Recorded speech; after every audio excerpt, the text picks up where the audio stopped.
So ನಮಸ್ಕಾರ. 80 ತೇಗಿನ ಮರ, ಒಂದು 40 ತೆಂಗಿನ ಮರ ಇದಕ್ಕೆ ವಾಸಕ್ಕೆ ಒಂದು ಮನೆ ನೋಡಿ. ಇಲ್ಲಿ ವಾಸಕ್ಕೆ ಒಂದು ಮನೆ ಇದೆ, ಶಿಸ್ತಾಗಿದೆ. ಒಂದು ಕೋಳಿ ಫಾರಮ್ ಇದೆ, ಫಸ್ಟ್ ಕ್ಲಾಸಿಗಿದೆ ಕೋಳಿ ಫಾರಮು. ಇವಾಗ ಬೇಕಾದ್ರೆ ತಂದು ಬಿಟ್ಕೋಬೋದು. ಕೋಳಿ ಮರಗಳು ಬೇಕಾದ್ರೆ ಮಾಡ್ಕೊಬೇಕಂದ್ರೆ ಮಾಡ್ಕೋಬೋದು. ನೋಡಿ ಈ ಕಡೆ ಎಲ್ಲ ಫುಲ್ ಖಾಲಿ ಲ್ಯಾಂಡು. ಮಾತ್ರ ತೇಗಿನ ಮರ ಎಲ್ಲ ಕಟಾವು ಬಂದಿದೆ. ಒಳ್ಳೆ ಫಸ್ಟ್ ಕ್ಲಾಸ್ ಜಾಗ. ಮಾತ್ರ ಬೆಂಗಳೂರಿಂದ 173 ಕಿಲೋಮೀಟ್ರ್ ಆಗುತ್ತೆ ಜಾಗಕ್ಕೆ, ಪೂರ್ತಿ ಜಾಗಕ್ಕೆ 173 ಕಿಲೋಮೀಟ್ರು. ಇದು ಡಾಂಬರ್ ರೋಡ್ ಪಾಯಿಂಟು, ಕಾರ್ನರ್ ಜಾಗ, ಸುತ್ತ ಕಾರ್ನರು. ಒಳ್ಳೆ ರೋಡ್ ಪಾಯಿಂಟ್ ಚೆನ್ನಾಗಿದೆ, ಫಸ್ಟ್ ಕ್ಲಾಸಾಗಿದೆ. ರೋಡ್ ಪಾಯಿಂಟು ಅಂದರೆ ಜಾಗನೆಲ್ಲ ತೋರಿಸ್ತೀನಿ ನಿಮಗೆ. ಫಸ್ಟ್ ಕ್ಲಾಸಾಗಿದೆ, ಒಳ್ಳೆ ಜಾಗ ಮಾತ್ರ ಕಾರ್ನರು. ಇದು 86 ಲಕ್ಷ ಹೇಳ್ತಾರೆ, ಪೂರ್ತಿ ಲಂಸಮ್ಮು 86 ಹೇಳ್ತಾರೆ. ಚೂರು ನಗಸಬಲ್ ಆಗುತ್ತೆ, ಜಾಸ್ತಿ ಏನಿಲ್ಲ. ಚೆನ್ನಾಗಿದೆ ಜಾಗ ಮಾತ್ರ, ಒಳ್ಳೆ ಫಸ್ಟ್ ಕ್ಲಾಸಾಗಿದೆ. ಒಳ್ಳೆ ರೋಡ್ ಪಾಯಿಂಟು ಚೆನ್ನಾಗಿದೆ.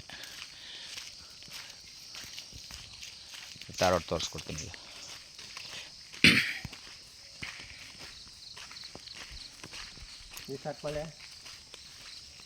ಮಾಡಿ ಹಂಗೆ ಮಾಡಿ. ನೀರನ್ನು ತೋರಿಸ್ಕೊಡ್ತೀನಿ, ನೀರು ಬರುತ್ತೆ.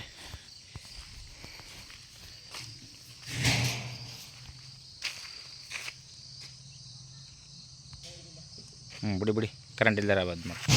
ಇಲ್ಲಿ ನೀರಿಗೇನು ತೊಂದರೆ ಇಲ್ಲ, ನೀರು ಚೆನ್ನಾಗಿ ಬೀಳ್ತಲ್ಲಿ. ನೀರು ಚೆನ್ನಾಗಿ ಬೀಳ್ತದೆ ನೀರಿಲ್ಲಿ. ನೋಡಿ ಸಿದ್ದೆ ರೋಡ್ ಇದು, ಕಾರ್ನರ್ ಜಾಗ, ಫಸ್ಟ್ ಕ್ಲಾಸ್ ಸಿಗಿದೆ ಜಾಗ ಮಾತ್ರ. 86 ಹೇಳ್ತಾರೆ. ಸೊ ಇಷ್ಟ ಆದರೆ ಕಾಲ್ ಮಾಡಿ, ಶೇರ್ ಮಾಡಿ, ಲೈಕ್ ಮಾಡಿ. Okay sir, thank you. ನೋಡಿ ಸುತ್ತ ರೋಡೆ ಮಾತ್ರ ಈ ಜಾಗಕ್ಕೆ ನೋಡೆಲ್ಲ ಹೋಗ್ತಾ ಇದೆಯಲ್ಲ, ಅಲ್ಲಿಂದನೂ ಡಾಂಬರ್ ರೋಡೆ, ಫಸ್ಟ್ ಕ್ಲಾಸ್ ಆಗಿದೆ. Okay sir, thank you.